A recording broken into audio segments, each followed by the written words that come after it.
buenas noches con todos los presentes, estimados amigos, público interesado en la primera semana técnica científica Rompiendo Paradigmas en el sur peruano. Sean todos bienvenidos y gracias por acompañarnos a este importante evento del ciclo inaugural de charlas y conferencias. Bueno, este evento es organizado por el Colegio de Ingenieros del Perú, Consejo Nacional, a través del Comité Nacional Joven Ingeniero y Futuros Líderes, a cargo de nuestro presidente, el ingeniero José Díaz, mediante el eje de charlas y conferencias. A nombre de la Decana Nacional del Colegio de Ingenieros del Perú, la ingeniera María del Carmen Ponce Mejía, les damos una cordial bienvenida a todos ustedes. Y el día de hoy nos acompaña un excelente ponente que es el magíster Giancarlo Quispe Quispe. Él nos tiene como tema de hoy, como ponencia, producción intelectual, un taller para realizar revistas indexadas. Nuestro ponente hoy en día es aspirante a doctor en administración de IBA por la UNSA, aspirante a doctor en educación por la Universidad Nacional del Altiplano, UNO, es licenciado en administración, licenciado en educación física, magíster en docencia superior e investigación. Posee una segunda especialidad en psicomotricidad, psicología educativa, técnico en computación informática, ODEC, ESER, publicaciones de artículos en Scopus, Q1, Q2, publicación del libro Introducción de la Investigación, con código de registro 978-612-47897.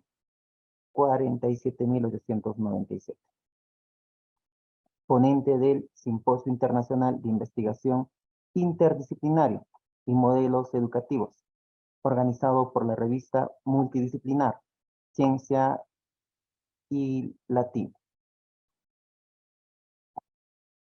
Bueno, estamos una vez más, bienvenidos a todos. Estamos emocionados por esta excelente ponencia que vamos a iniciar.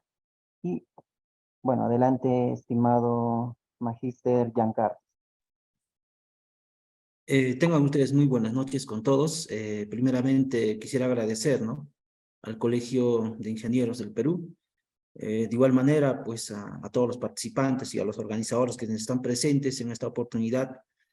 Bueno, en segundo lugar vamos a dar a conocer justamente sobre cómo es que se redacta pues los artículos científicos, ¿no? Para eso voy a permitir compartirme, ¿no?, la pantalla correspondiente y de tal manera pues ya empezar con la ponencia. Bien, empezaremos.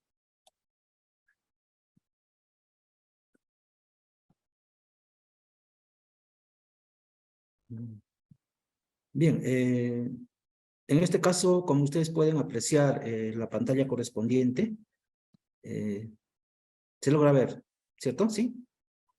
Sí se puede visualizar, magíster. Bien. Bien, entonces, nuevamente agradecer pues, ¿no?, al Colegio de Ingenieros del Perú.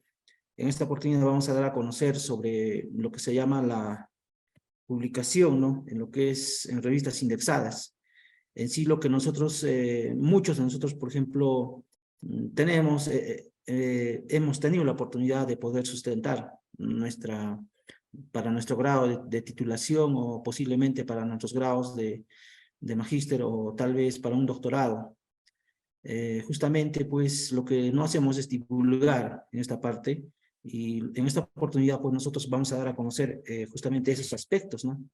Lo que tenemos que dar a conocer, pues, al mundo entero sobre lo que es su trabajo que usted ha realizado, pues, ¿no? Ya sea una investigación, una tesis, o tal vez podría ser, pues, como les vuelvo a decir, en un grado, o tal vez, pues, en una titulación.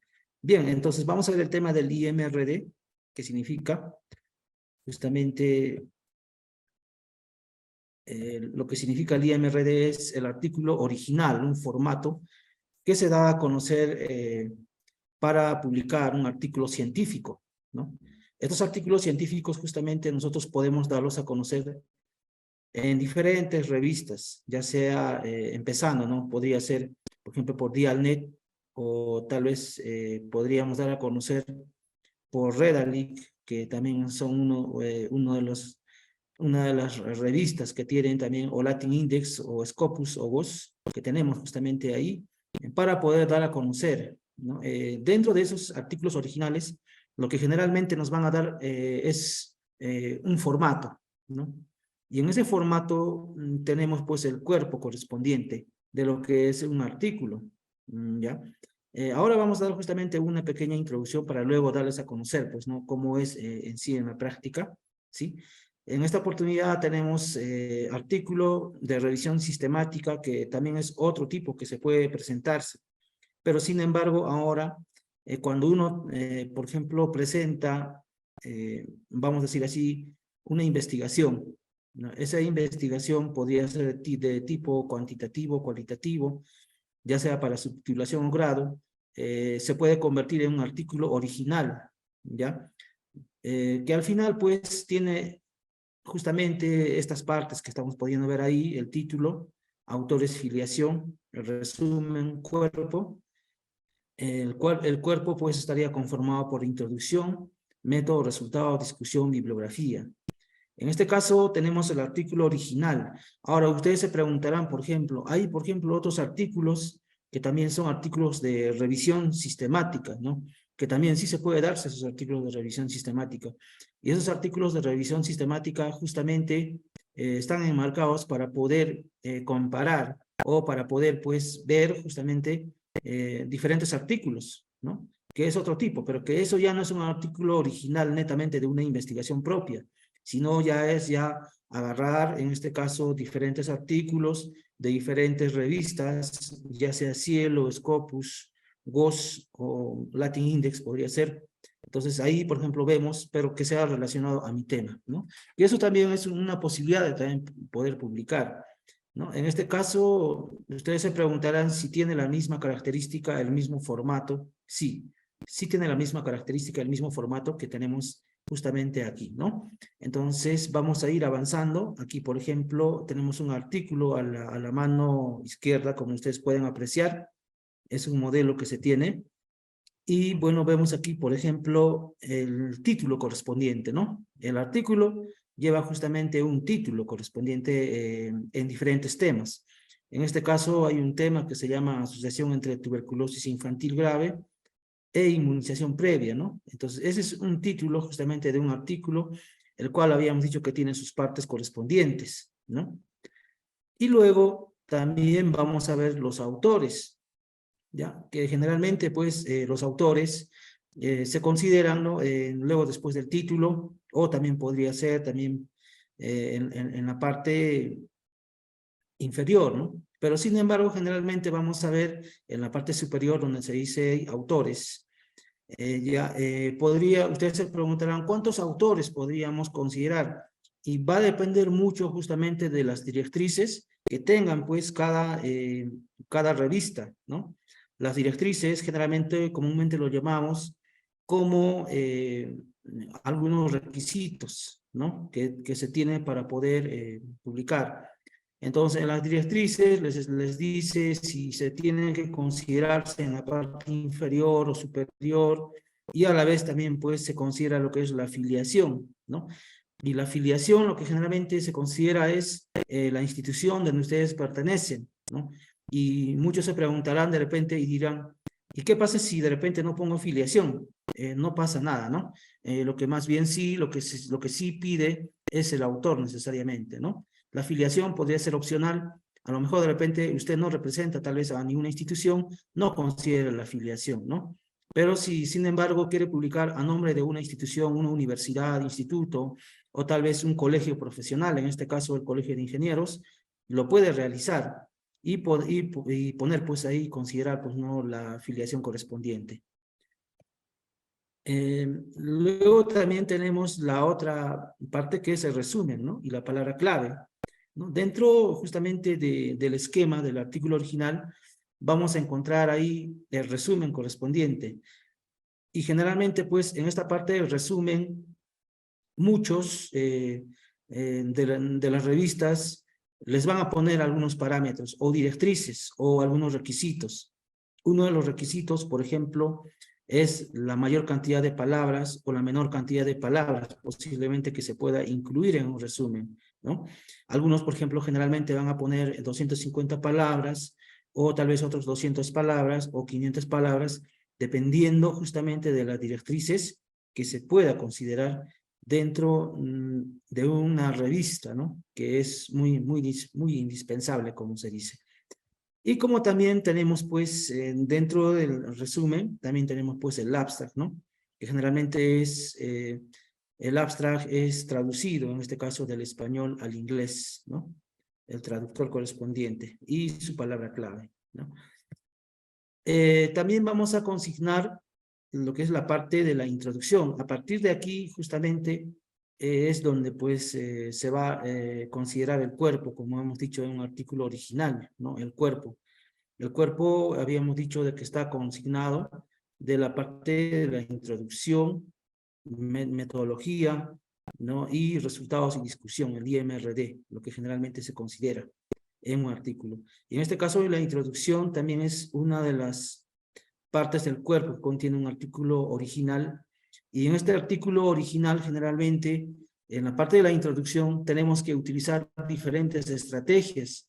Por ejemplo, muchos dirán, ¿y cómo se realiza una introducción? Bueno, a grandes rasgos les voy a comentar y dar a conocer de que la introducción, por ejemplo, se realiza viendo siempre a nivel global, ¿no? Vamos a decir así, de lo macro a lo micro, ¿no? Por ejemplo, si aquí en el título nos hablan sobre asociación entre tuberculosis infantil grave e inmunización, entonces yo tengo que ver justamente a algunos, vamos a decir así, algunas revistas o algunos libros o algunos artículos, en este caso, que estén inscritos necesariamente al tema en sí, ¿no? O a las variables que se consideran, pero a nivel macro, ¿sí?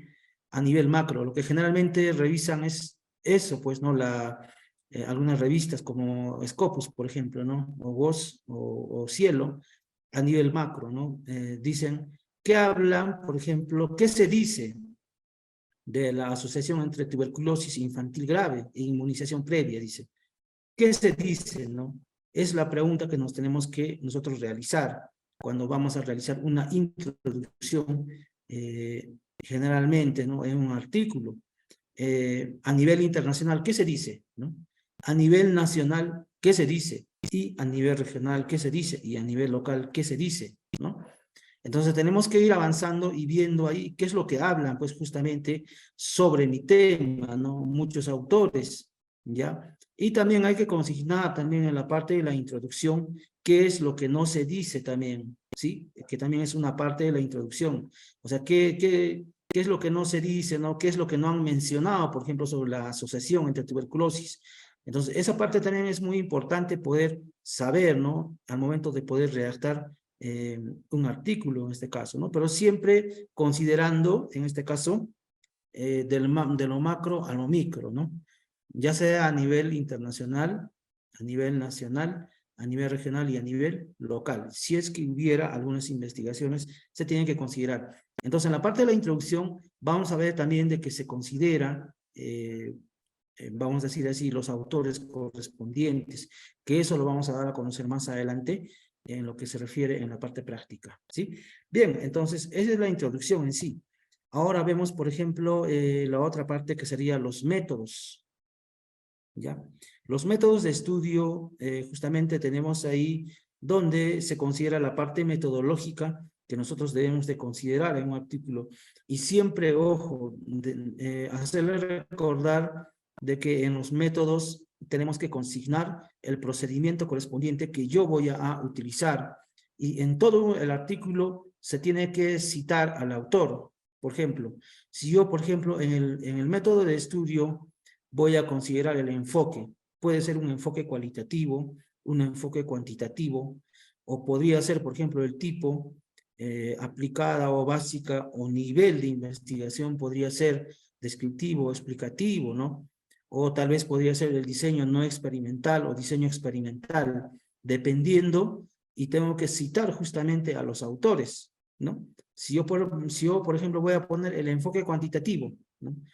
Se habla de que el enfoque cuantitativo, ¿no? Se relaciona justamente para poder medir con números, por ejemplo. Podría ser un concepto, ¿sí? Pero ¿quién lo dice? Tenemos que consignar. Podría decir ahí Hernández Sampieri, podría decir Tamayo, o podría decir Frida Arias, ¿no? Entre muchos autores podemos mencionar. ¿Quién lo dice?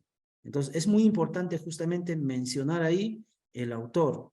Tenemos que decir, ¿no? Entonces, esa parte es lo que siempre, pues, nos van a observar o nos van a ver, pues, ¿no? De acuerdo a las directrices que comúnmente, generalmente se realiza, ¿no?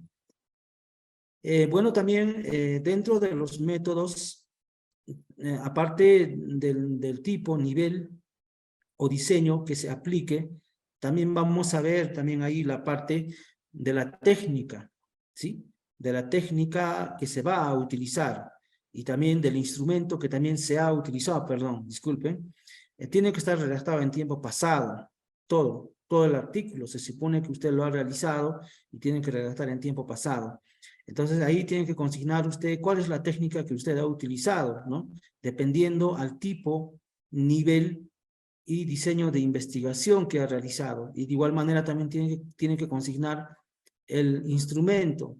De repente, si usted ha utilizado tal vez un cuestionario o podría ser una escala también, ¿no? De calificación o una lista de cotejo, dependiendo del tipo, nivel y diseño de investigación, justamente se va a realizarse la técnica y también el instrumento, en este caso de evaluación que usted va a utilizar.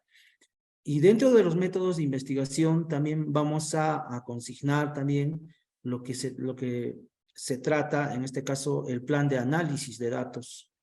Como por ejemplo usted ha realizado en este caso, ¿no? Su plan de análisis de datos. Por ejemplo, muchos dependiendo del tipo, nivel y diseño de investigación.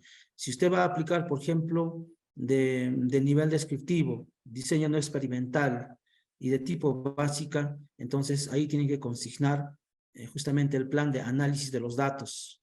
O si va a utilizar usted el programa Excel o de repente va a utilizar el Word ya para lo que es la interpretación de los resultados, porque ahí justamente se consigna pues en el plan de análisis de datos qué software va a utilizar y cuáles son los programas que usted va a utilizar, y a la vez también de qué manera lo va a comprobar, en este caso la prueba de hipótesis, ¿no? Si es cuantitativo, tiene que necesariamente considerar qué tipo de prueba de hipótesis va a utilizar, ¿no?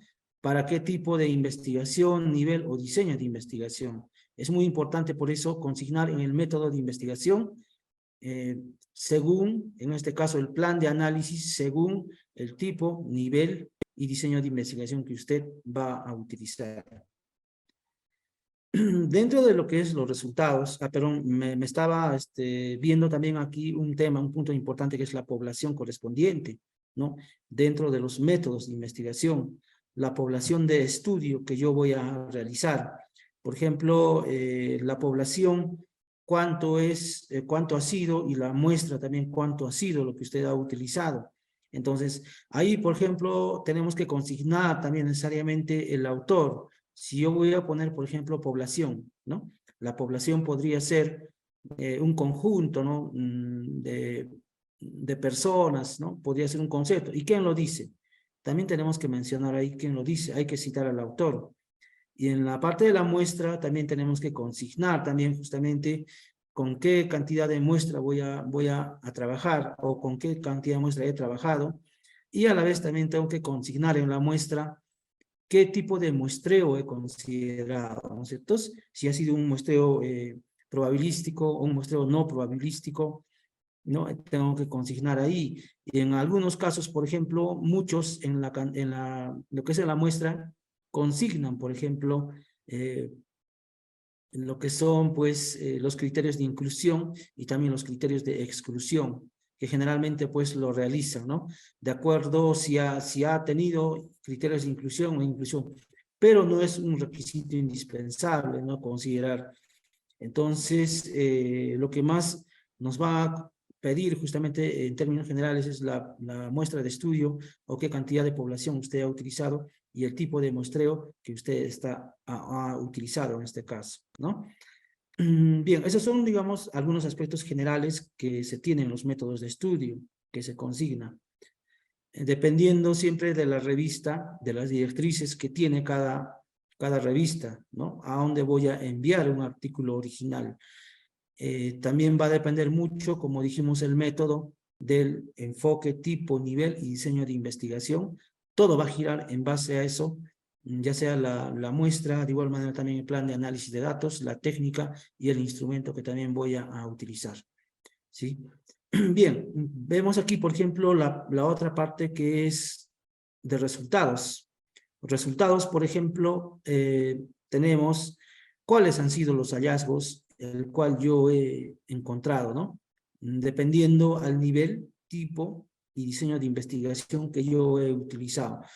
Por ejemplo, si yo voy a utilizar un tipo, en este caso básico, nivel de investigación descriptivo y diseño no, vamos a decir, diseño no experimental o podría ser descriptivo correlacional, ¿no es cierto? Entonces, si voy a aplicar, por ejemplo, o yo he aplicado de nivel descriptivo correlacional, ahí, por ejemplo, tengo que ver las variables, ¿no? El nivel de las variables o cuál ha sido el nivel de significancia que yo he utilizado.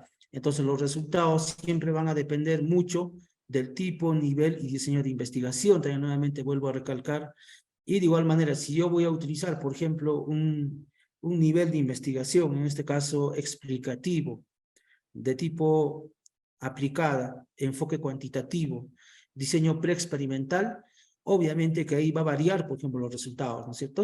Ahí ya no tendría que medir las variables como es en una correlacional, sino lo que voy a poner en los resultados es justamente, pues, si he aplicado con un grupo o con dos grupos, ¿no? En este caso, si había un grupo experimental y otro grupo control. Entonces, mucho va a depender de los resultados. Nuevamente les vuelvo a decir, del enfoque, tipo de investigación, nivel de investigación, diseño de investigación y de igual manera también va a ser de los instrumentos, ¿no? O sea, todo va a girar en base a lo que yo he aplicado, ¿no? En este caso, los resultados, ¿sí? Y vemos la otra parte, un cuadro, hay un ejemplo, y también vemos la parte de la discusión de los resultados. Entonces, en esta parte de la discusión de los resultados, justamente, pues, vemos, generalmente vamos a ver qué es lo que dicen, por ejemplo, los autores, ¿no? ¿Qué es lo que han dicho? En la parte de los antecedentes, ¿ya? Se supone que yo, por ejemplo, he tomado como referencia mi tesis, ejemplo, ¿no? De lo que en este caso yo me he graduado para titularme o para sacar un grado correspondiente, ya sea de maestro o de doctor, voy a convertir esa tesis en un artículo y yo he consignado, por ejemplo, ahí los antecedentes, ¿sí? Entonces, en esos antecedentes, justamente, pues, están lo que yo he consignado y yo tengo que discutir ya entre los autores qué es lo que dicen, ¿no? Y generalmente lo que se considera en esta parte de discusiones de resultados es, pues, como ya lo dice su nombre, la discusión de resultados y la conclusión, en este caso, de los resultados, ¿no? ¿Qué es lo que el autor Tobón, por ejemplo, no podría ser, dijo en la parte de los resultados y a qué concluye, ¿no? Y el otro, según el autor, vamos a decir así, Quispe, por ejemplo, ¿no? Concluye de la siguiente manera, ¿ya?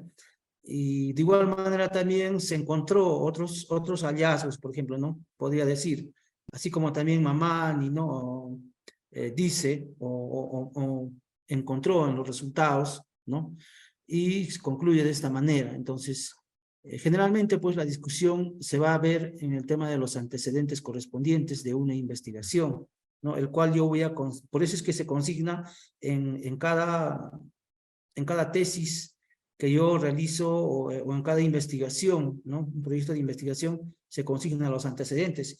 Y esos antecedentes justamente van a ser como base para poder realizar, pues, en este caso, la discusión de los resultados, ¿no?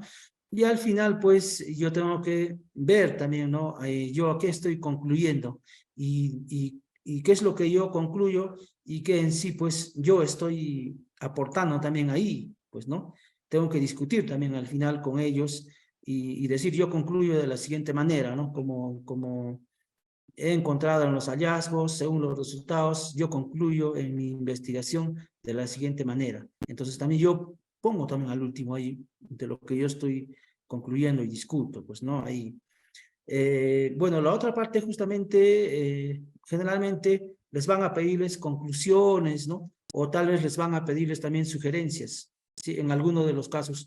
Por eso les digo, mucho va a depender de las directrices de cada revista, ¿no? Si yo voy a enviar, por ejemplo, a Cielo, a lo mejor de repente no me van a pedirme pues conclusiones, o de repente me van a pedir solamente hasta la parte de discusión tal vez, ¿no? Entonces, en alguna de las revistas podría pedirle, mucho va a depender justamente de las directrices y también de la directiva, ¿no? En este caso, o de las normas, o de los requisitos que piden cada revista en este caso. Bueno, vamos a pasar justamente ahora a lo que son, como se dice en términos generales, para recordar y para no olvidarse, de que un artículo original contiene dentro del cuerpo la introducción. En la introducción tengo que poner, dijimos, a nivel macro, a lo micro, qué se sabe, qué no se sabe, cuál ha sido el objetivo del estudio en este caso, ¿no? Y luego también vamos a ir los métodos, ¿no? ¿Qué se ha hecho? ¿Sí? ¿Qué se ha hecho? ¿Ya? En los resultados, ¿qué se ha encontrado? Y en discusiones, comparar los hallazgos, explicar los hallazgos y conclusiones también, en este caso de cada autor. Eso sería en cuanto, digamos, a la exposición correspondiente. No sé si hubiera alguna otra pregunta para poder pasar a ver justamente en la parte práctica ahorita.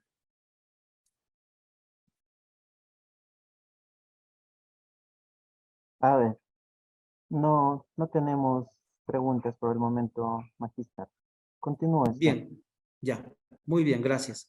En todo caso, voy a permitirme justamente ahora presentar mi pantalla correspondiente para poder darles a conocer en este caso, ¿no? Sobre lo que se refiere al... ¿Se logra ver mi pantalla? ¿Sí? Voy a dejar de Sí, compartir. aparece, Bien, un momentito. Voy a compartir mi pantalla.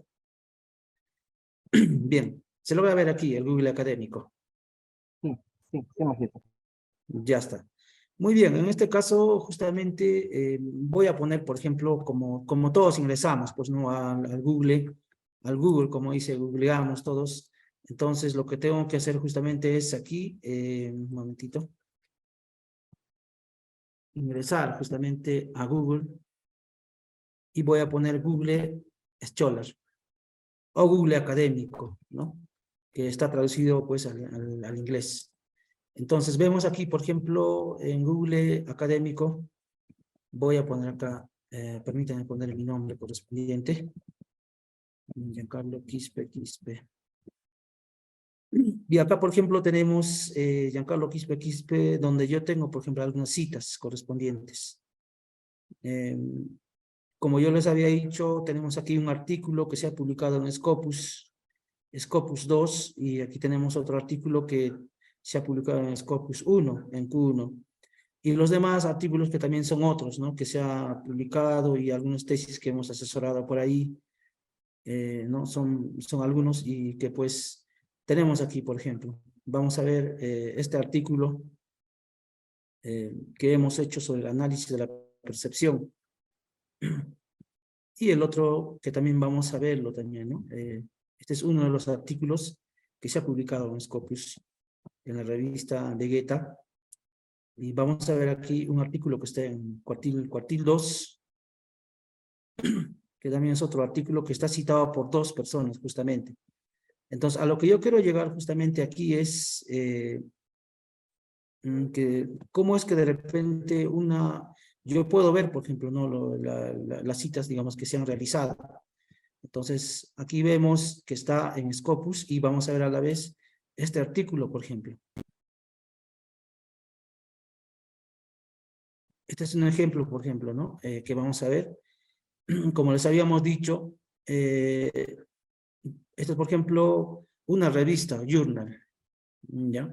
Positive School de Psychology.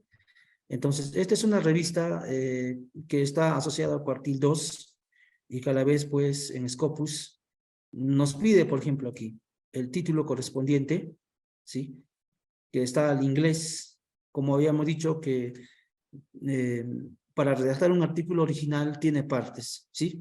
Aquí, por ejemplo, vemos el título correspondiente. Este es un título, ¿ya? Y habíamos hablado también de que tiene que tener un autor.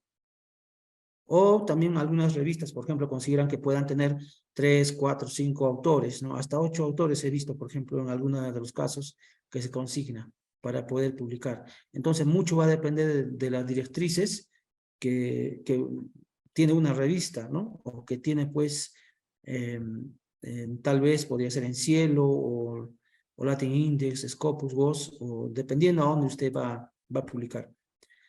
Y aquí también te piden lo que es la afiliación, que es la otra parte también que se tiene dentro, en este caso, de la revista, ¿no? Que ha pedido la afiliación correspondiente y el código ORCID, ¿no? Que generalmente lo ponen, y a la vez también el Hotmail, en este caso el correo electrónico, email. Vemos, por ejemplo, aquí la otra parte que hayamos dicho que tiene el abstract correspondiente, el resumen. En algunos casos, por ejemplo, les piden en portugués también a la vez, ¿no? En portugués. Entonces, en este caso, bueno, está pidiendo en inglés, que es el abstract, y a la vez también en inglés, ¿sí? El inglés y el español, perdón. Y vemos aquí la introducción, ¿no? Que la introducción, por ejemplo, está escrito al inglés, que también a partir de aquí ya empieza ya el artículo original IMRD. Entonces, lo que queremos, por ejemplo, aquí es ver en algunas revistas, usted puede redactar, pero puede redactar, pues, como se dice, eh, al español, ¿no? En este caso, por ejemplo, cuando usted envía un artículo, ahí va a ver las directrices y va a haber un revisor de pares, justamente. En ese revisor de pares van a ver, pues, cómo es el comité editor, por ejemplo, ¿no? Se reúne y dice de qué manera se va a realizar, cuáles son las observaciones que se ha dado a conocer, ¿no? Entonces, ¿cuáles son las directrices? Entonces, el comité editor y el revisor de pares van a ver justamente lo que dice, pues, las directrices, ¿no? Entonces, este es un cuerpo justamente que hemos visto a grandes rasgos y vamos a ir como muestra de un botón, por ejemplo, a una revista en este caso. Sí, vamos a ir a una revista y vamos a ver justamente, vamos a encontrar justamente una directriz, ¿no? Podría ser, por ejemplo, Cielo. Vamos a ver, esta revista es Cielo.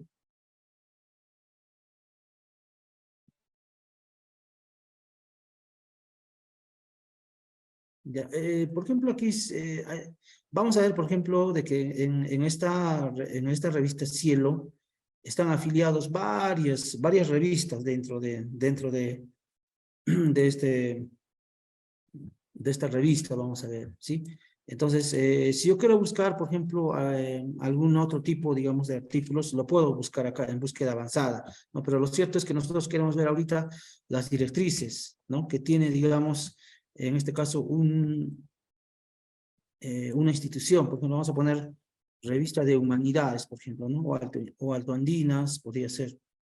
Ya, y vamos a ver, esta es, por ejemplo, una revista de investigación altoandinas que tenemos, que pertenece a la UNAP, y vamos a ver acerca de la política editorial, ¿sí? ¿Cómo es, por ejemplo, la política editorial? Entonces, a lo que nosotros queremos ir justamente en el tema sobre la revista, o cómo es que yo de repente puedo enviar, acá están las directrices, por ejemplo, que les piden, ¿no? Las directrices para autores en envíos. Y cada revista tiene, pues, justamente una directriz o un requisito, como muchos lo llaman, para poder enviar un artículo. Si yo, por ejemplo, quiero enviar un artículo, lo primero que tengo que hacer es revisar las directrices que tienen, pues, los autores, ¿no? Para autores en este caso. Y ahí te dicen los requisitos, por ejemplo, el título, cómo es que se redacta, ¿no? Y dice, tiene que ser 15 palabras, te dice, ¿no? Son requisitos. Aquí, por ejemplo, pide autores, afiliación también te pide, si usted quiere enviar, ¿no? Y el resumen también te indica también, ¿y cuántas palabras tienen que ser? 250 palabras. Las palabras clave, y a partir de acá empieza lo que es la introducción, ¿no? La introducción del cuerpo de un artículo original. Y vemos, por ejemplo, materiales y métodos, resultados, y a la vez también vemos discusión que tiene. Y aquí, por ejemplo, tiene conclusiones también. Y agradecimiento y referencias bibliográficas. Entonces, dice que es opcional, pues en sí no el agradecimiento, como usted ve acá, ¿no? Entonces se consigna. Por eso siempre es necesario leer las directrices que tiene la revista correspondiente. ¿Ya? Este es, por ejemplo, un ejemplo que hemos visto sobre la revista de investigación Alto Andinas. Hay entre varios también, ¿no? Podría ser, por ejemplo, podríamos buscar en Eric, por ejemplo, que también es un buscador, que también tiene también su política, ¿no? Si usted, por ejemplo, es de ingenierías, ¿no? Muchos, por ejemplo, se pueden equivocarse y a lo mejor de repente en esa revista pues no te van a aceptar. Entonces usted tiene que ver otra revista, por ejemplo, revista de humanidades, por ejemplo. Y le aparece una revista de humanidades, ¿no? Entonces, usted puede buscar, entonces cada revista justamente tiene pues sus directrices, ¿no? Tiene sus criterios, ¿no? Sus normas para autores, dice acá. Entonces, si usted quiere enviar, ahí también tiene sus requisitos correspondientes, directrices para autores, dice. Entonces, cada revista tiene justamente sus directrices, ¿no? No es por enviar de repente a una revista, y yo soy, por ejemplo, de educación, y quiero enviar a una revista de ingenierías, entonces a lo mejor de repente voy a hacer mal la revista, entonces lo primero que tengo que hacer para poder enviar a una revista es siempre ver, en este caso, las directrices que tiene, en este caso, la revista correspondiente, ¿no? O los requisitos o los criterios que nos están consignándonos. Bien, en este caso, como ejemplo, yo creo que hemos terminado con la parte de la exposición y también con algunos ejemplos. Y eso sería por mi parte. Muchas gracias por la atención a todos. No sé si hubiera de repente tal vez algunas preguntas. Bien, antes de eso, disculpe, aquí por ejemplo tengo algunos chats que me dice, buenas noches, puede dejar sus preguntas en el chat, ya está bien. Buenas noches, ¿cuál es el papel de revisión de la literatura en la investigación científica? ¿Y cómo ayuda a contextualizar y fundamentar un estudio? ¿No? Bien, en este caso habíamos hablado, por ejemplo, antes no sobre un artículo original, ¿no? Habíamos hablado sobre, en este caso, un artículo de revisión sistemática, ¿ya? Los artículos de revisión sistemática generalmente son, pues, para poder comparar y ver, pues, si se aplica en mi contexto o no se aplica en mi contexto, ¿no? Y en sí, pues, el fundamento de estudio, obviamente, es, pues, qué métodos, pues, se han aplicado, qué métodos se han visto, por ejemplo, en otras realidades. Entonces, lo que generalmente un artículo de revisión sistemática nos va, generalmente, es ver la comparación, ¿no? A través de los métodos, por ejemplo, el prisma, algunos, por ejemplo, lo utilizan, ¿no? Que es el famoso, para ver cuántos artículos se ha analizado en sí, pues, ¿no? En sí usted puede analizar, pues, a través de 10 artículos, 15 o 25, o dependiendo también, pues, de las directrices que también le dé, en este caso, dé a conocer, pues, las directrices, ¿no? O las directivas que tienen cada, cada revista, en este caso, ¿sí? No sé si hubiera de repente alguna pregunta.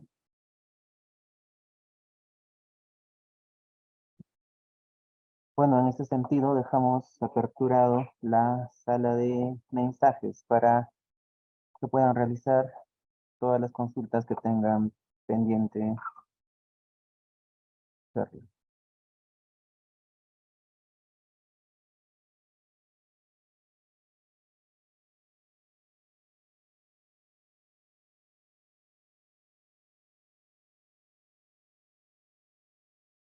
Bueno, no habiendo consultas, no habiendo inquietudes, estamos muy agradecidos por su excelente presentación, Magíster Giancarlos Quispe.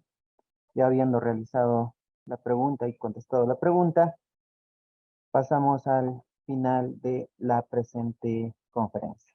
A todos ustedes, espectadores, Muchas gracias, muchas gracias. Reitero el agradecimiento al magíster Giancarlos Quispe por tan excelente presentación.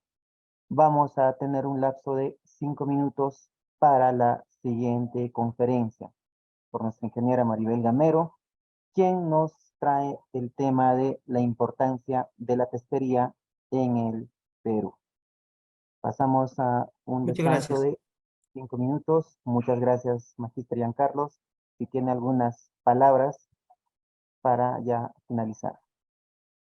Bien, sí, agradecerle, ¿no? Nuevamente al Colegio de Ingenieros para poder compartir esta experiencia. Yo sé que de repente hemos dado lo más básico, pero hay que profundizar un poco más sobre estos temas. Y bueno, pues la idea, digamos, es seguir difundiendo más pues el tema de las investigaciones que estamos realizando.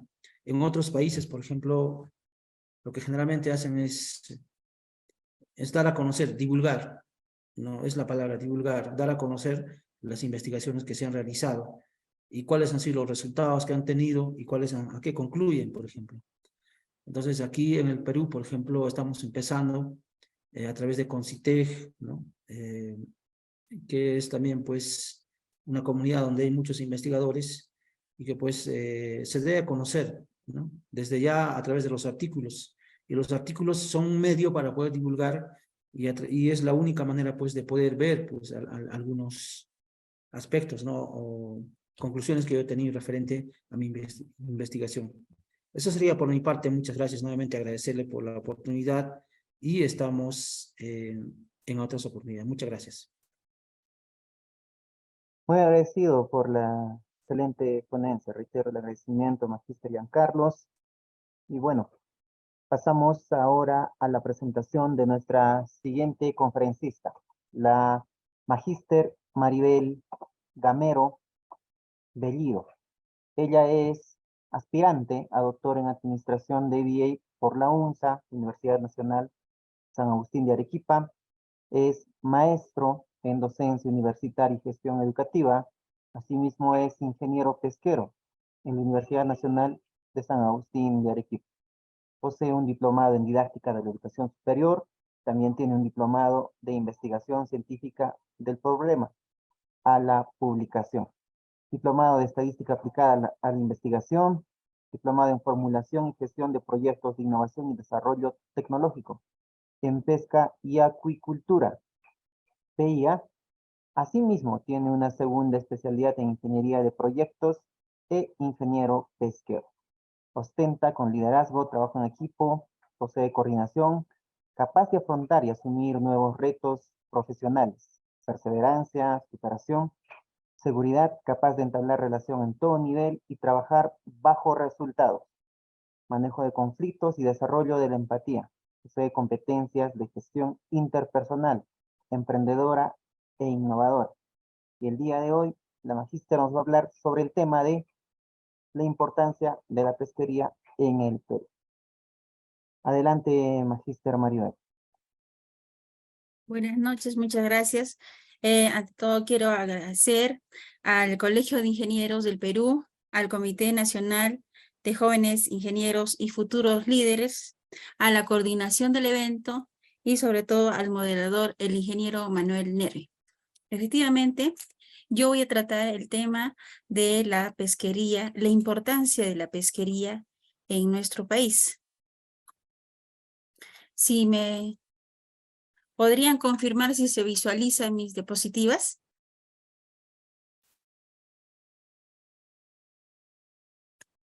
Sí se puede ¿Se ver, visualiza? magíster. Sí, ¿Sí? continúe. Sí se puede ver, Ya, magíster. Continúe. ya, muchas gracias. Bueno, la siguiente ponencia es para el Colegio de Ingenieros del Perú, el Consejo Nacional, Comité Nacional Joven Ingeniero. La voy a presentar de la Semana de Investigación de agosto, la importancia de la pesquería en el Perú. Mi nombre es Maribel Gamero Bellido, la fecha. Y nos vamos a situar la pesquería. ¿Por qué es importante la pesquería?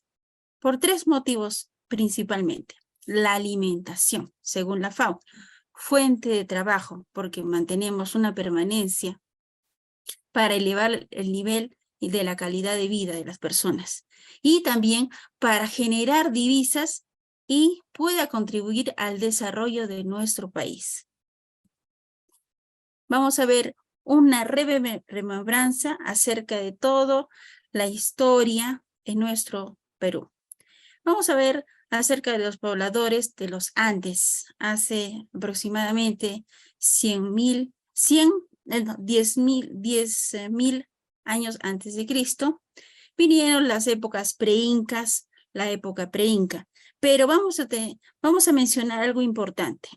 En los vestigios que se han encontrado, hemos encontrado dentro de sus fardos funerarios conchas pueden ser las conchas de abanico, pueden ser también las lapas, o lo que ustedes conocen seguramente, cuando ustedes han ido a comprar al mercado, han encontrado los choros. Esos son conchas. Lo hemos encontrado, que formaba parte de la dieta del Inca.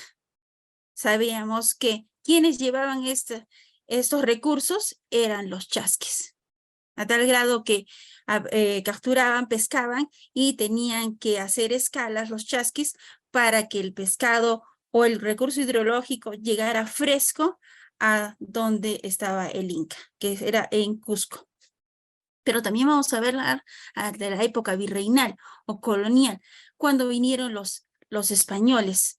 Si bien es cierto, nos han conquistado, pero también trajeron su cultura, su gastronomía, y dentro de lo cual nos enseñaron algunos productos y formas gastronómicas para poder transformar nuestros recursos hidrológicos. Y llegamos a la época republicana en la que actualmente nos encontramos. Para ello vamos a hablar de los recursos hídricos. ¿Por qué es importante? Los recursos hídricos son muy importantes debido a que nosotros encontramos el agua, que es la fuente fundamental de vida de todo ser vivo, incluyéndonos a nosotros. Puede ser agua dulce, y si hacemos un cultivo le llamamos acuicultura cuando estamos en medios continentales. Pero si nos vamos al mar, le llamamos maricultura. ¿Por qué? Porque estamos haciendo cultivos en el mar, con agua salada. Y la podemos encontrar a lo largo de todo nuestro litoral. Vamos también a fijarnos cómo era el manejo del agua en la época preinca e inca. Ellos tenían un sistema de reservorio o represas, las cuales eran originarias por los deshielos, las lluvias, y lo podían utilizar a lo largo de sus actividades, la cual era primordialmente la agricultura. Nosotros hemos visto en la cultura Paracas unos acueductos. Los que han tenido la oportunidad de ir a Nazca, las líneas de Nazca, y han podido sobrevolar, hemos visto pequeños pozos. Eran utilizados para la captación de agua, así como también la cultura chavín. Debajo de su infraestructura, tenían acueductos que los utilizaban para eventos ceremoniosos.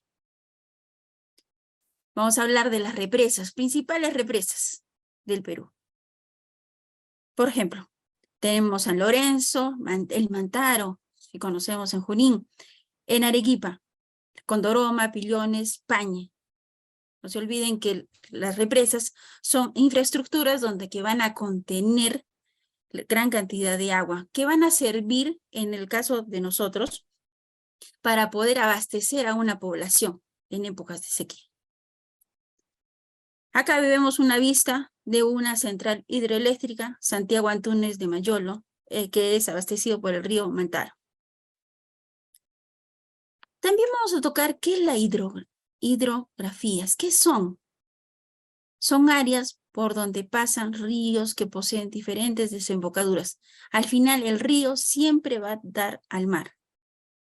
Y donde que se junta el mar y el agua salada y el agua dulce se llaman los estuarios, que son áreas ricas en fitoplancton y zooplancton. Vamos a hablar también de las regiones hidrográficas del Perú, las cuales son 3 principalmente. Igual congregan a diferentes cuencas. La principal es, una de las principales es la región hidrográfica del Pacífico, que contiene 62 cuencas, que está a lo largo de nuestro litoral. Como segunda región tenemos a la región hidrográfica del Atlántico o Amazonas, para toda nuestra Amazonía. Y finalmente tenemos la tercera región hidrográfica del Titicaca, que estamos unos representantes en nuestro lago más alto del mundo, que es el Titicaca, que tiene 13 cuencas, según la ANA, la Autoridad Nacional del Agua. Vamos a mencionar también la acuicultura. Para saber la importancia de la pesquería tenemos que saber qué es la acuicultura. La acuicultura es el cultivo de especies acuáticas, ya sea continentales, aguas dulces, o aguas marinas, que se llamaría maricultura. Las zonas de mayor actividad acuícola la podemos visualizar en el gráfico, de donde si nosotros podemos apreciar y visualizar, por ejemplo, en Puno tenemos el cultivo de la trucha, donde que actualmente es un boom, y es el mayor productor de trucha. Pero también tenemos en Junín, trucha, en Huancayo, en Ingenia. En la parte de la selva tenemos el cultivo de la tilapia, que está en San Martín. En Iquitos tenemos gamitana, paco, sábalo y peces ornamentales. Así como también en el norte tenemos la representación del cultivo de tilapia. En Tumbes, el langostino. Y unos recursos que tienen mayor auge en la zona norte es la concha de abanico, que se encuentra ubicada, y su cultivo está en Sechura. Así como también tenemos en Casma y Pisco. A partir de Pisco, o digamos nosotros, el sur chico, que es Ica, para todo el norte, ahí podemos hacer maricultura, especialmente de la concha de abanico. Ahora, en Arequipa, ¿qué diríamos nosotros? Nosotros ¿tenemos espejos de agua? Sí, tenemos espejos de agua, que son lagos, lagunas, ríos. Pero estamos incorporando recién, poco a poco, no estamos a gran escala de una acuicultura, estamos recién en una acuicultura artesanal o de consumo, que es la trucha.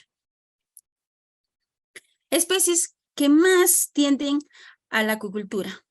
Mencionamos la trucha, 28%, la concha de abanico en el norte. Crustáceos tenemos los langostinos, pero también aquí en los crustáceos podemos mencionar a otro, que es el Criphius caementarius, que es el camarón de río. A la fecha, se tienen las investigaciones de que se quiere domesticar. Sin embargo, es una especie carnívora, caníbal. Tiene canibalismo entre ellos. Entonces, se piensan hacer más estudios para poderlo cultivar. Tenemos la tilapia y otros.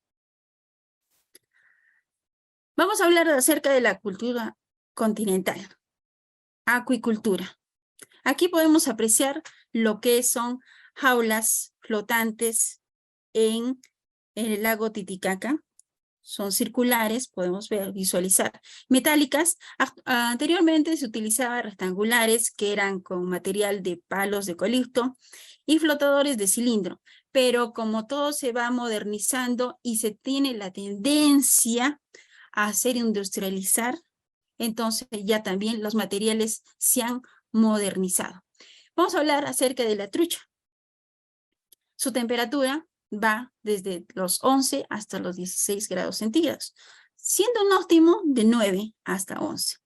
Un pH de 6.6 a 7.9. Es muy importante también tener en consideración el oxígeno, la cantidad de oxígeno.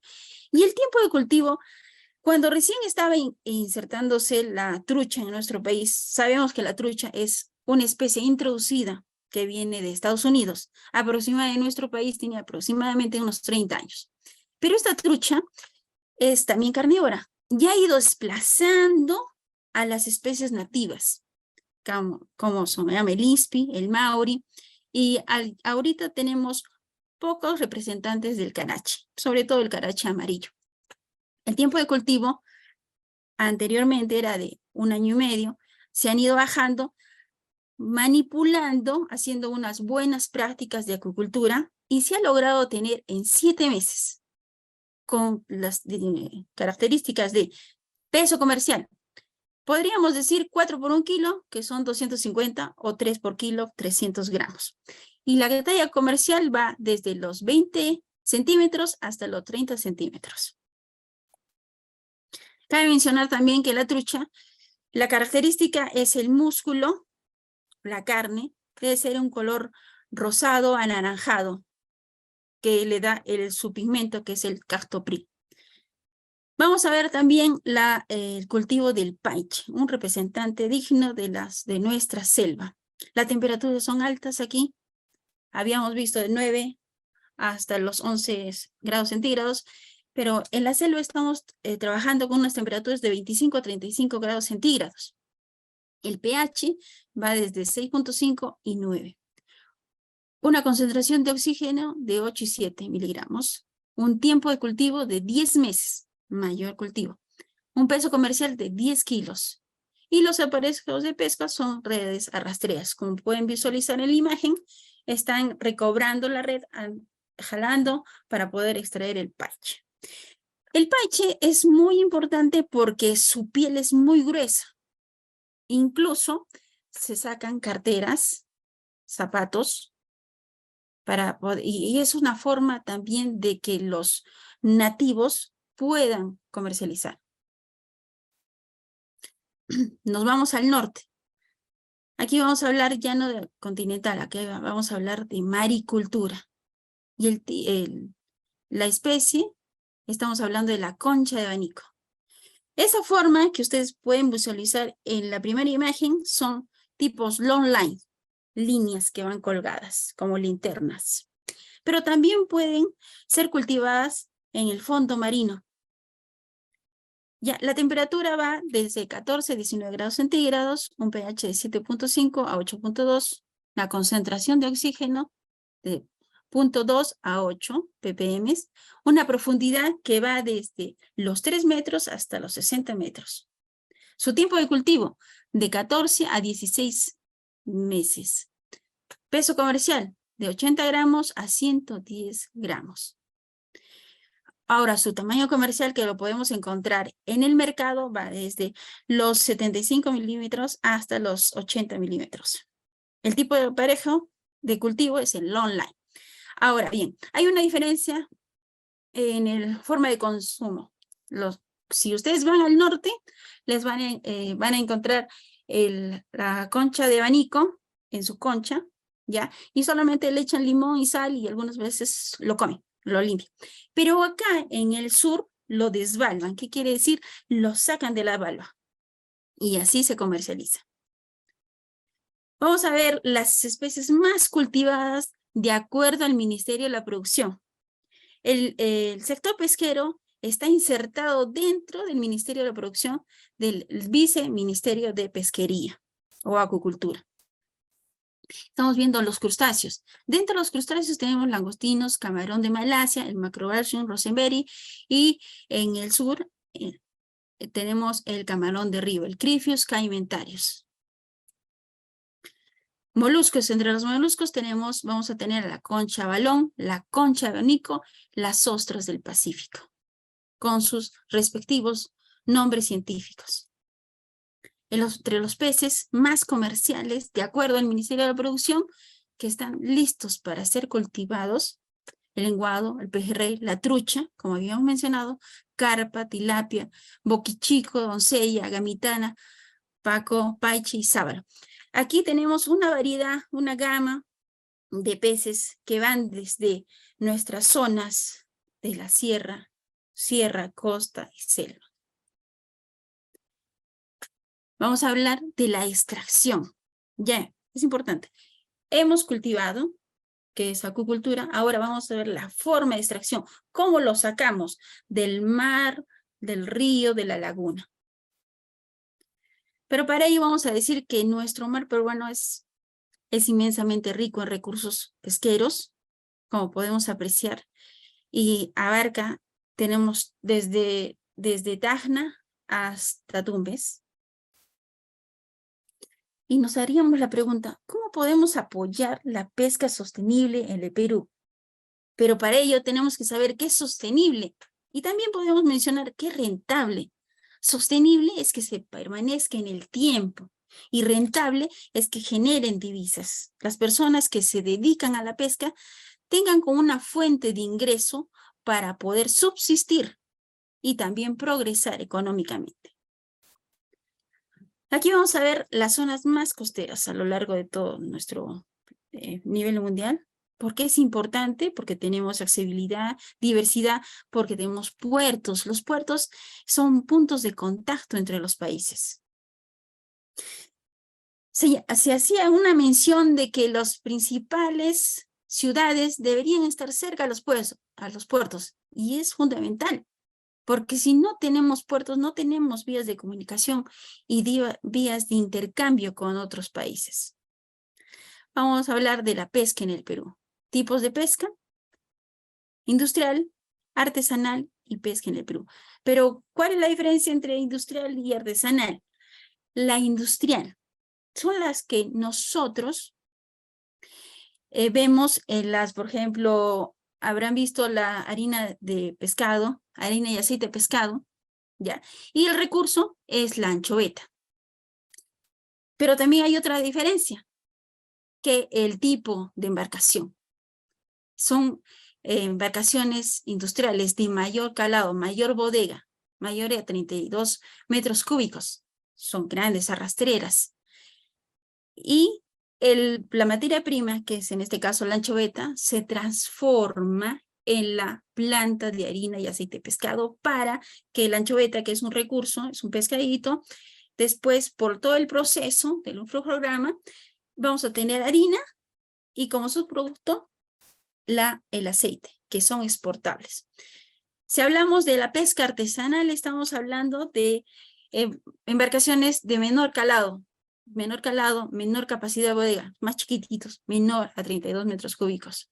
Y son los de consumo humano directo, los que nosotros podemos ir al mercado y los encontramos.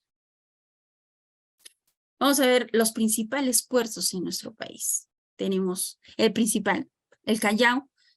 Sin embargo, actualmente se va a construir un nuevo puerto en Chancay, pero actualmente es el principal, es el Callao. Tenemos Paita en Piura, Salaverry La Libertad, Chimbote en Ancash, San Martín en Ica, Matarani, tenemos Matarani en Arequipa y Moquegua. Las embarcaciones que son vehículos capaces de navegar, impulsados por motor fuera y dentro de borda, y los aparejos de pesca pueden ser de acuerdo a la especie y a la ubicación donde encontramos a la especie. Aquí vemos el mapa del Perú con los principales puertos. Podemos localizar a nuestro puerto principal, que es el puerto del Callao, y también a nuestro puerto Matarani en el caso de Arequipa. Artesanales, como podrán visualizar, tenemos las dos embarcaciones. Las artesanales de menor calado no necesitan mucha infraestructura, tampoco mucha tecnología, porque no van más allá. Son de corto, sacan su zarpe, salen a zarpar, a pescar a las 6 de la mañana y están de regreso a las 5 o 6 de la tarde. Mientras que la industrial tiene mayor tecnología, su ecosonda. Van por semanas a buscar el cardumen, el conjunto de peces, en este caso de anchoveta. Y la forma de extracción, ahí podemos que están recobrando una red. En el caso de los artesanales, no, solamente se necesitan máximo 2 personas que vayan en la embarcación. Acá vemos una característica de una embarcación, la eslora, la longitud total. Vamos a ver la parte de adelante, que es proa, y la parte posterior proa, derecha, izquierda, babor, estribor. Y todo es la dimensión, le llamamos manca, como referencial. Aquí les había mencionado que hay embarcaciones que son artesanales y las industriales. Vamos a ver a más detalle las características. En el campo de las artesanales son menores a 32 metros cúbicos de bodega, una eslora de 15 metros lineales. Mientras si hablamos de las industriales son mayores. mayores a las características de las artesanales. Las especies que se capturan fundamentalmente en las embarcaciones artesanales son los de consumo humano directo, que es bonito, jurel, pota, caballo. Y la industrial es la anchoveta. ¿Cuáles son los destinos? La artesanal es el consumo humano directo y la industrial es indirecto porque hay un proceso tecnológico donde cambia la materia prima, su estado. Aquí vamos a ver los diferentes aparejos de pesca o las formas de pescar, de acuerdo a la especie, a su profundidad y su hábitat. Como podemos apreciar, son artes menores, arrastreros y cerqueros, que es la chaveta, que es que se forma una bolsa. También vamos a ver los cerqueros y palangres, cuando son pescas de altura. Vamos a ver los desembarques de los recursos. Todo ello, lo que yo menciono, va a formar parte y nos vamos a dar cuenta por qué es importante la pesquería en nuestro país. Hemos tenido desembarques total de los recursos hidrológicos, como se puede visualizar, que también aquí ha influido en el caso cuando hemos tenido la pandemia. Si podemos mencionar aquí, estamos en diciembre, enero del 2023 a marzo del 2023. Hemos estado en un ligero incremento, hemos tenido de caída, pero si nosotros podemos visualizar un comparativo entre de enero a marzo del 2022, de enero a marzo del 23, estamos recuperando un ligero incremento de aproximadamente el 101.8%. Vamos a ver la distribución. Si vemos los desembarques, en los desembarques mayormente esos desembarques o estos promedios son dirigidos por la captura de la anchoveta, la cual va a ser procesada, transformada en las plantas de harina y aceite de pescado. La pesca. Aquí vamos a poder visualizar cómo las exportaciones y el número de embarcaciones. Actualmente, quienes regulan la existencia de las embarcaciones es el Ministerio de la Producción a través de su viceministerio de la Pesquería. Son los que le dan las matrículas y después les dan su permiso de pesca. Y cuando ellos salen a la mar, salen el SARPE, les da la Marina de Guerra de Perú. Aquí podemos visualizar los desembarques, pero también es muy importante en esta imagen, vamos a ver el consumo humano directo, que habíamos dicho que se va a lo que es la industria, y el consumo humano indirecto. Como podrán visualizar, es mayor el consumo humano directo. Los desembarques de los recursos. Aquí vamos a hacer un cuadro comparativo, una comparación entre enero y marzo del 2022 y enero y marzo del 2023. Aquí se puede visualizar aquí ya la tendencia que se tiene, que es más 211.4%. Ha habido más, la pesquería nosotros podríamos decir que ha repuntado, se está levantando en sus porcentajes. La transformación. Hemos cultivado, hemos extraído, ahora vamos a transformarlos. Vamos a ver qué industria es la que está influyendo. Vamos a ver la industria pesquera en el Perú. Aquí podemos visualizar, es una industria de conservas.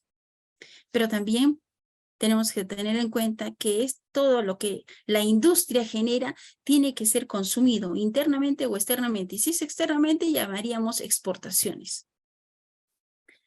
Pero para ello es muy importante saber que la pesquería industrial está íntimamente ligado a la harina y aceite de pescado, también al congelado, al curado y conservas. Pero para ello es necesario tener un grupo de gestión donde que esté unido las instituciones privadas y la institución pública, que es el ministerio y las instituciones privadas, que en este caso la Sociedad Nacional de Pesquería. Pero vamos a ver, ¿cuál es el impacto? Si hemos visto, podemos cultivarlo, podemos traerlo, podemos exportar, pero ¿cuál es el impacto económico para nuestro país? ¿Cuáles las divisas que generan? ¿Es rentable o no es rentable dedicarse a la pesquería? El 2.5% del Producto Bruto Interno pertenece a la pesquería. Sabemos también que el 25% del suministro mundial de harina y aceite de pescado viene del Perú.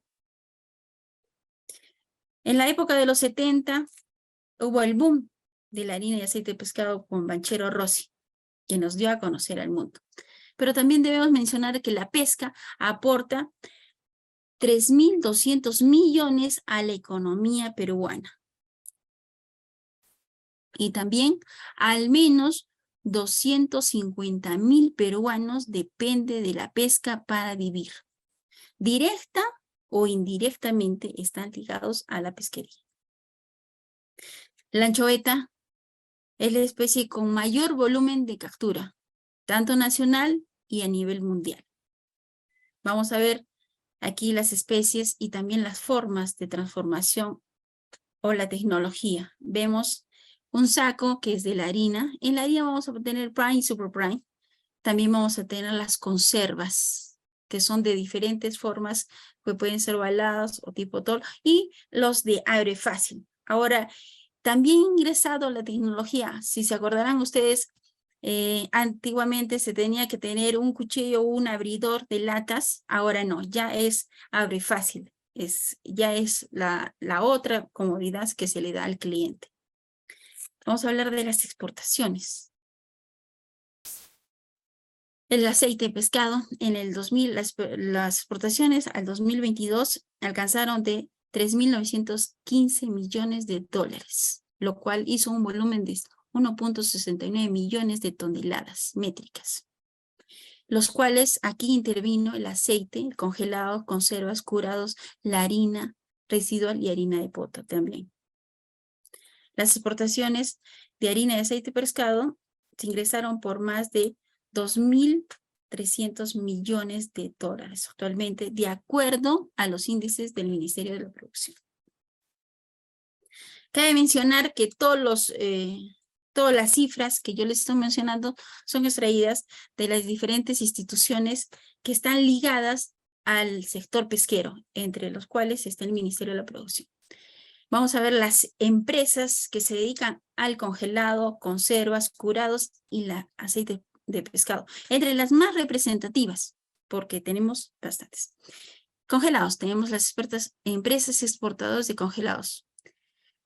Marisol, Marinasol, que es el 8.8% del valor de exportado. También tenemos Ciafrost, 6% de las exportaciones. De acuerdo a cómo ha sido su presencia o su intervención en las exportaciones. Las conservas. Las empresas exportadoras tenemos a Ciafrost, que es el 72% del valor de las inversiones y comercios exteriores, comercio internacional. Tenemos la empresa Hajduk, que de repente muchos de ustedes tal vez conozcan o la pueden conocer mediante la presentación, que es el 6.6%. Los curados. Los curados son productos no tradicionales de compañías americanas, por ejemplo, en este caso, que va a tener una representación del 15% del valor exportado. Google Sea Food International, el 10%, y Algas Sudamérica, el 10%. Ahora nos vamos a lo que es la harina y aceite de pescado. Tras las principales vamos a tener a Tasa, que hace un porcentaje del 22%. Copeinca, que es el 20%, y Pesquera Exalmar, 16%. En este gráfico vamos a ver lo que son los porcentajes de exportación de aceite crudo según el destino al continente. ¿Dónde van? Si nosotros podemos visualizar, la mayor cantidad de exportación se va a Europa, el cual va a representar el 57%, seguidamente de América el 31%, a Asia el 9%, también tenemos África, a Oceanía el 3%. Aquí podemos visualizar acerca de todo lo que es conchas de abanico, el langostino y la trucha. La evolución de las exportaciones totales del sector pesquero. Vamos a tomar los años 2019 y 2022. Aquí vemos cómo ha ido cambiando y ha habido épocas de crecimiento y decrecimiento. Vamos a ver las principales exportaciones peruanas por país destino de acuerdo al langostino. En este caso, cuando es congelado. En el periodo 2019 y 2022. El langostino, no se olviden que estamos hablando de la zona norte de nuestro país. Se ha ido mayormente a China, Corea del Sur y otros países. Ese es de acuerdo a la fuente de la SUNAT. La concha de abanico congelada se va a España, Francia y otros países. Si estamos hablando de las conservas de atunes, se va a Reino Unido, España e Italia. Conservas, aquí estamos hablando de las exportaciones peruanas por países destino de conchas de jurel y congelados. Acá se va a Camerún, Costa de Marfil y otros países. En el caso de trucha congelada, se va a Japón, Canadá, Estados Unidos. Ahora veamos cuál es la proyección de la pesquería en nuestro país. ¿Qué nosotros esperamos? Pero para ello vamos a situarnos a nivel mundial. ¿Cómo está la pesquería a nivel mundial? En 2 puntos. En la captura, que es pesca marítima, y la acuicultura, que es medios continentales o dulce acuícolas o aguas dulces continentales. Si nosotros podemos visualizar aquí, en la línea roja, es la pesca de la captura total, el total, que va a estar compuesta de la acuicultura, que es la línea azul, que va en crecimiento progresivo, si ustedes pueden visualizar, y la línea verde, que es representada por la pesca captura para consumo humano, la cual tiene un ligero crecimiento y para ser constante. Aquí también podemos visualizar en este gráfico de que el que tiene tendencia al crecimiento es la acuicultura para el consumo humano directo. Hablaríamos aquí de lo que es la trucha, la concha de abanico y otras especies más de acuerdo al Ministerio de la Producción. Vamos a visualizar aquí acerca de la pesca o las proyecciones por continentes. Si vemos China, aquí vamos a tener China, Asia, América, Europa, África y Oceanía.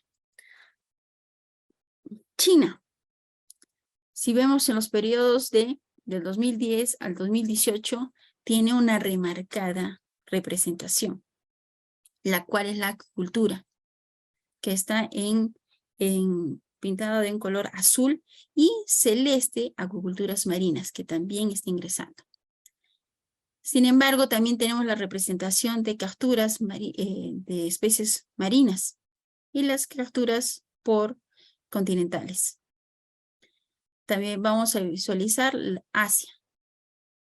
Aquí tenemos en el periodo 2010-2018 que está ligeramente la acuicultura de aguas marinas y la acuicultura de aguas continentales o aguas dulces, teniendo también representante las capturas marinas y las capturas continentales.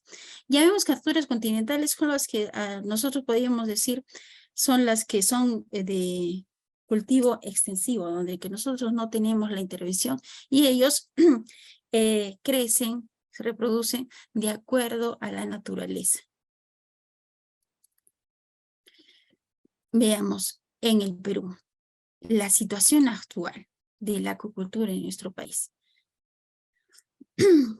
En ese gráfico podemos mencionar que el 99.37% está dedicada a la acuicultura, que es la pesca o la maricultura. Y tenemos un 0.3%. Ahora, este gráfico es muy interesante porque nos está enseñando que tenemos un potencial de poder explotar las especies que son cultivables, como ya lo habíamos mencionado en anteriores diapositivas. ¿Cuáles son y en qué lugares los podemos nosotros cultivar? Gracias. Gracias por su atención. Si tuvieran alguna pregunta, gustoso de responderlas.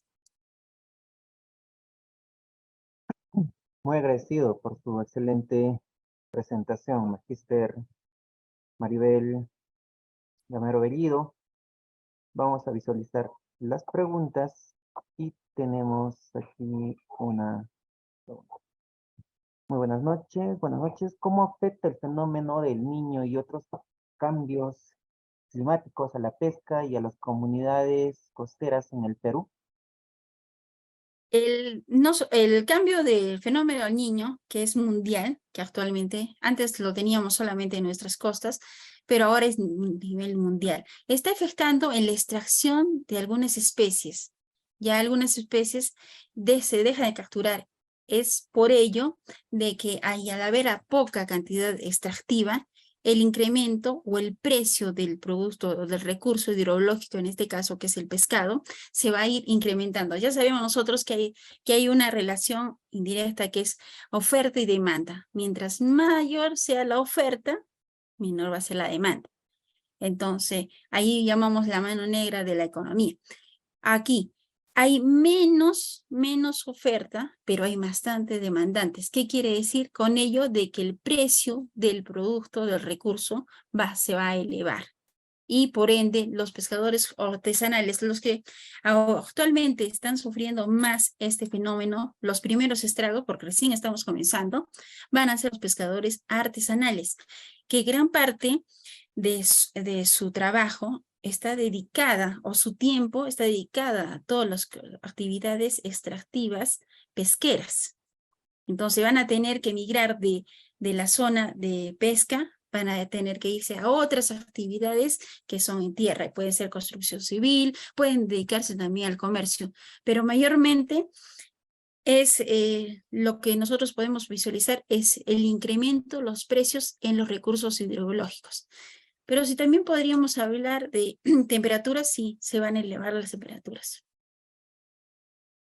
Espero que con eso haya respondido a la pregunta.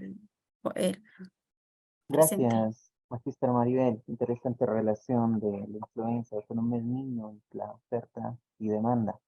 Tenemos aquí la siguiente pregunta que nos hace Jorge Magüiña y dice: ¿usted avisora que podría o no haber algún conflicto entre pescadores artesanales y productores de trucha en el lago Titicaca?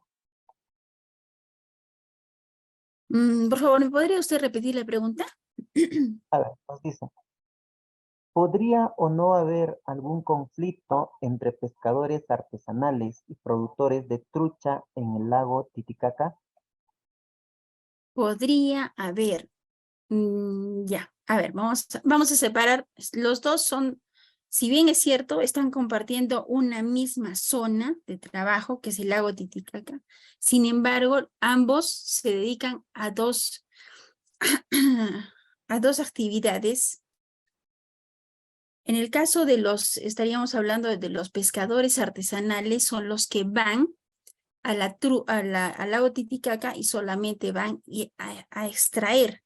Por ejemplo, con el caso del carachi, o algunas truchas que en el momento del manipuleo, de cuando están haciendo la selección o están cambiando las mallas, se escapan las truchas y estas truchas van a dar al lago y por ende van a vivir en el lago y los pescadores artesanales van a ir a capturar estas truchas. ¿Ya? Y en el caso de los piscicultores, que son los que tienen sus jaulas flotantes, se dedican a darle las buenas prácticas de limpieza, alimentación, el conteo biométrico, ven la cantidad de biomasa, están viendo los 7 meses, que cumplan los 7 meses para sacarlo y llevarlo a la comercialización. En este caso, el conflicto se estaría dando cuando los productores o los piscicultores tuvieran un buen manejo. Y al tener un buen manejo, no se les escaparía ninguna trucha. Por ende, los pescadores artesanales no tendrían de dónde capturar las truchas. No habría truchas que se han escapado. Y otro punto es de que entre los dos, si nosotros podríamos decir ¿quién tiene más trabajo en el sector pesca? Yo diría que los piscicultores. ¿Por qué? Porque ellos están con 7 meses, 7 meses tienen que esperar para poder tener su producto, la trucha, 4 por kilo o 3 por kilo y llevarlos al mercado. Mientras que el pescador artesanal solamente va, captura, saca y lo lleva al mercado. ¿Dónde está ahí? ¿Dónde está el trabajo? No hay trabajo. Entonces lo que se quiere es impulsar la acuicultura. Ahí lo que se quiere es que ellos aprendan a cultivar, no solamente aprendan a extraer, sino aprendan a cultivar y con haciendo el cultivo van a hacer que en este caso la trucha pueda se puede incrementar los niveles de producción. Esa sería la respuesta que le podría yo dar al integrante en este momento. Muchas gracias, Magíster Maribel Gamero. Si alguien del público tiene alguna consulta, dejamos abierto el chat para que estas puedan ser absueltas. Mientras, aprovechar la excelente presentación de la Magíster Maribel Gamero Bellido. No existen más preguntas. Reitero el agradecimiento por tan excelente conferencia y hemos llegado al final de nuestro evento de hoy. Muchas gracias a todos los participantes. Ya no tenemos más consultas.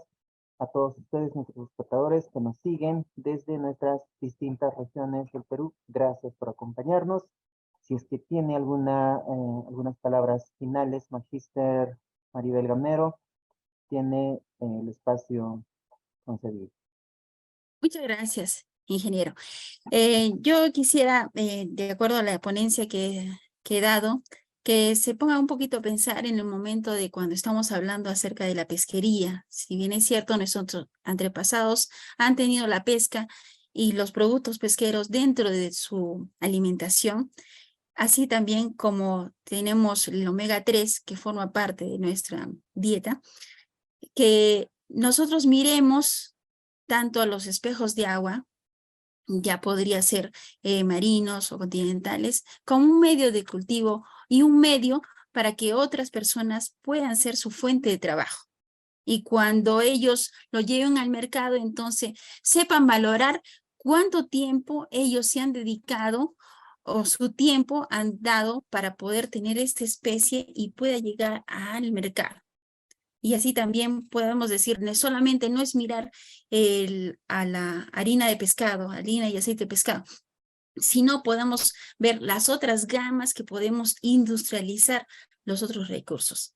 Eso sería mi comentario final referente a esa exposición y también agradecer al Colegio de Ingenieros por la invitación para realizar la siguiente ponencia. Muchas gracias, ingeniero. Muy agradecido. Entonces, gracias a todos nuestros espectadores. Gracias por tan excelente presentación. Los esperamos en nuestro próximo evento del día de mañana.